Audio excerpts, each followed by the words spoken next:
From Will Clark, Lamar Jackson trade since he won't sign an extension. I would be surprised again here. Lamar seems like he wants to wait, which, okay, it's weird. The Ravens want to pay him. But this is also why you wait if you want to as a QB. Because the market has changed drastically this year. If you're Lamar, aren't you asking for the Deshaun Watson deal? And you say, what is Deshaun Watson that I haven't done? The answer is literally nothing. He's had more playoff success. And he doesn't have the off-the-field stuff. Watson's fully guaranteed deal is a problem for NFL teams. They don't like that because the other QBs are going to ask for that now too. And that's an issue for him. Maybe he settles for the Josh Allen deal. But whenever Lamar gets paid, as long as he doesn't collapse as a player, it's going to be a lot.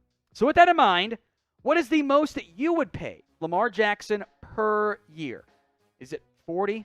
Less than that? 43, 45, or more? Let me know right now in the comments section. Super chat coming in here from Sauce730. If I saw a Sauce730, I would consider that like a spicy level for tacos. If you guys were on a menu and you saw Sauce730, what type of sauce would it be? I don't know. Could the Ravens draft a wide receiver at 14? Could they? Of course, right? I mean, anybody can pick a player. It's just, I don't see that being the route that they go. You have Duvernay, who I'm not 100% crazy about, but you got Hollywood Brown. You have Rashad Bateman. I would build the offensive line. I would try to find a center. If Tyler Linderbaum's there at 14, for whatever reason, Linderbaum's starting to fall down draft boards, I would take Tyler Linderbaum in a flash at 14 if I was the Ravens. I think he'd be a good fit there. Maybe you can also go ahead and upgrade the offensive line at some other key positions. A cornerback, do you think Marcus Peters is going to be healthy? And even if he is, you want to pay him $15 million. Maybe Derek Stingley's there at 14. An extra edge rusher I never think is a bad idea either. I'm going to say, yes, you can draft a receiver at 14 because building around Lamar is not a bad idea. But I don't think it's the biggest need for the Ravens. All right, so out of the 4 teams that y'all see on screen right now, who ends up this 2022 season with the most wins? If you think it's the Tennessee Titans, I want you to go ahead and type TEN. Baltimore Ravens, BAL. Seattle Seahawks, SCA. The Pittsburgh Steelers, type PIT. The reason why I'm going to go with the Tennessee Titans is because they're in the weakest division. Though the team that I see being the worst on screen is Seattle. Baltimore has the upside with Lamar Jackson. Pittsburgh has the defense, but they're in a much tougher division. So I'm personally going to go ahead and say TEN. From Felix Chill Videos, who is the best receiver outside of round 1? I don't think George Pickens goes round 1, but that's a really good football player. And it's kind of like receiver Derek Stingley, where had the career been flipped, he'd be in that top, I think, 15, top 20 conversation. I love his attitude, by the way. He's such a bully out there in a good way, I mean. So I like Pickens a lot there. I'm a big Alec Pierce fan, who I know will be there in round 2 and maybe round 3. I think those are 2 names. I think guys like a Christian Watson, a Jahan Dotson, Sky Moore are maybe better guys, but I think they have a better chance of going round 1 than George Pickens does. Andrew Temple, do you think that the way things are going right now when teams don't have the money to pay big players, they just get traded off? So it's not they don't have the money. The Packers wanted to pay Devontae Adams. The Chiefs could have paid Tyreek Hill. They could have paid Amari Cooper. It was that they didn't think the value was right. And in general, that is what teams should do. If you're not going to pay somebody and somebody else will, then trade them and get something back. So I think that is the way things are going, and frankly, it's the way they've gone before. Teams are just a bit more aggressive in trading for those guys than what they might have been in the past. NFL Daily is now also on Rumble. Exclusive content, more videos, and of course, stuff we post here on YouTube is also available on Rumble. We try to dominate that platform. Rumble.com/NFL Daily. DG Sports Talk, are y'all hiring? That is above my pay grade, my friend. But to answer your question on Pierre Strong, I just finished up the other night, so let me read off from my scouting report here. Pierre Strong, 5'11" and change, 202. Zone rushing scheme. Sleeper. I wish he played FBS. But he tested great with elite production at South Dakota State. Made some guys miss. Big play threat, 10 rush touchdowns of 50-plus yards. Drops are an issue, and they were an issue at South Dakota State 4 this past year against just 22 catches. I think he's a bit more like build-up straight line speed than big-time explosion, which is probably fine. My question mark is he Elijah Mitchell? I think it's a good player comparison. Or on the downside, is he Darrington Evans? 4th round, could have a sleeper on your hands there. Alex Alay, why is Kayvon Thibodeaux falling down boards? It's a good question. I will not speak for myself because I like Thibodeaux a lot. I want to make that clear. But the reports and buzz and whispers and claims out there are kind of as follows here. He's not a great bender. It's true. He doesn't have great bend. He's not a great athlete. False. Not as big as we thought. Kind of true. But also, like, you should have known that because the numbers were out there for a while here, like from a team perspective. He's got an ego. Sure. But also, like, you know, he's a top 10 pick. Like, of course he has an ego. It's not a bad thing. He's got focus issues. He cares about his brand.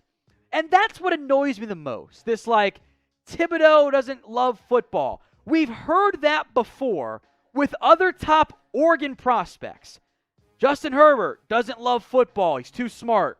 Real thing. Penei Sewell, immature with no specifications as to why. That narrative happens a lot with Oregon guys. And it's 0 for 2 with Sewell and Herbert so far. And I don't get why that happens just for them. Doesn't make any sense. And it's really weird to see the Thibodeaux cares too much about his brand when Aiden Hutchinson has a show already with PFF. Like, that narrative disconnect doesn't make sense to me. It's really weird. I think Thibodeaux should probably pick number 2. If I were the Lions and I missed out on Hamilton, I'm not going to go safety in round 1, which, okay, I get positional value. I would take Thibodeaux. The Texans at 3. The Jets at 4. The Giants at 5. Should all strongly consider Kayvon Thibodeaux. The Giants at 7. Falcons 8. Seahawks 9.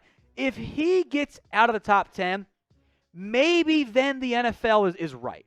Maybe then there is the real stuff. They're concerned about a Justin Gilbert all over again. For you Browns fans, you know that one.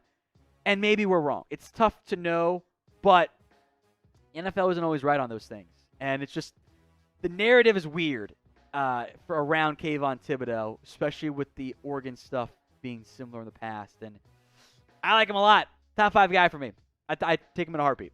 So what do you think? Who will draft Kayvon Thibodeaux this year? Pin comment on today's video. The ad break comes. You know the drill. Head down there. Let me know who you think will draft Kayvon Thibodeaux in round 1 of this year's class. Fishing Life, Mike, what up, my dude? Who do you think will be the surprise player to fall out of the first round? Good question. Surprise player to fall out of the first round. This might be an unpopular opinion. I'm going to go with Drake London, the receiver from USC. He's really talented, but has already had some injury issues that I know some NFL scouts are a little bit weary about. So if I know some of these other wide receivers are really talented and I could take them in the first round, I'll say Drake London, but that would be a big-time surprise. Now, if you want daily NFL videos and the 2022 NFL Draft Live, you're at the right spot. Hit that big red button and subscribe, youtube.com/chatsportstv. NFL Daily is now also on Rumble. Exclusive content, more videos, and of course stuff we post here on YouTube is also available on Rumble. We try to dominate that platform. Rumble.com/NFL Daily. DG Sports Talk, are y'all hiring? That is above my pay grade, my friend. But to answer your question on Pierre Strong, I just finished him up the other night, so let me read off from my scouting report here. Pierre Strong, 5'11" and change, 202. Zone rushing scheme, sleeper. I wish he played FBS. But he tested great with elite production at South Dakota State. Made some guys miss. Big play threat, 10 rush touchdowns of 50-plus yards.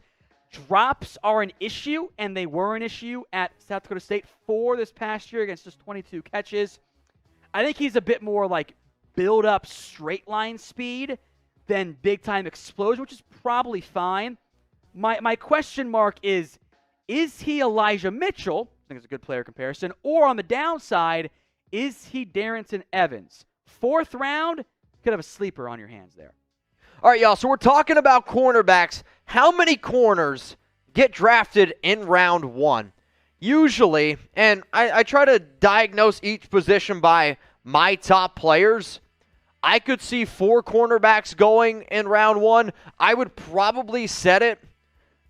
I'd probably set the over-under at 4.5, though that seems high. Maybe 3.5, because I see Stingley, I see Sauce, and I see Trent McDuffie all going in round 1.